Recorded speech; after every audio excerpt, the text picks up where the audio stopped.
ఎమ్మిగనూరు సంజీవనగర్లో అక్రమ సంబంధంతో తన కట్టుకున్న భర్తపై భార్య జ్యోతి ప్రియుడితో దాడి చేయడంతో భర్త తలకు తీవ్ర గాయాలు కాగా ఎమ్మిగనూరు ప్రభుత్వ వైద్యశాలకు తరలించారు. రాసుకున్నారు సార్, నిన్న రాసుకున్నారు సార్, ఇంకా ఏమి చెప్పలేదు సార్. ఇప్పుడు మా దగ్గర లేదు సార్, ఎటు వెళ్ళిపోయిందో మాకేం తెలియదు. వాళ్ళు కొట్టేసుకొని వాళ్ళు కర్నూలు పోయినాము హాస్పిటల్ కంటూ ఉన్నారు సార్. అది ఏమనేది ఇంకా మాకు ఏమి తెలియలేదు సార్. ఎంతో నిన్న పోయినారని చెప్తున్నారు. ఆమెకి ఏమీ లేదు సార్, అది ఎదుటి మనిషికి నాకు గాయాలు సార్.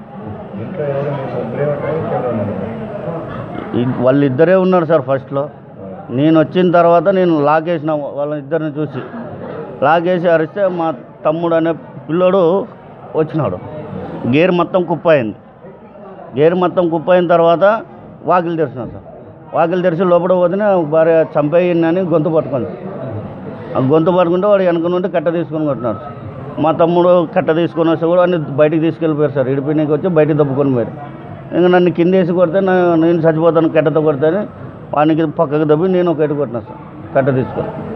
అంతే సార్. ఇంక వాళ్ళు అట్టే పారిపోయినారు సార్. అటు అది పంచాయతీ అయిపోయింది కదా, ఆటికి అయిపోయింది సార్.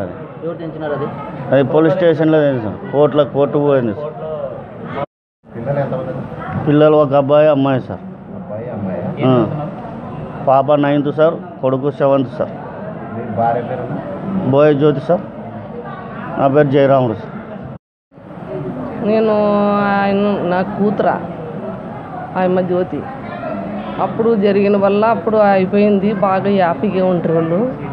హ్యాపీగా ఉంటే ఇప్పుడు మరి అదే దాని మీద మరీ జరుగుతుంది. మేమంటే ఎవరు లేము అప్పుడు ఆ టైంలో జరిగేటప్పుడు. ఇద్దరు కలపడి కాసి ఆయన చంపనీకి పోయినా. అల్లుడు, నాకు అల్లుడు.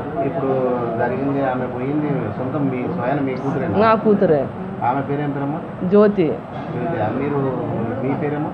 సావిత్ర.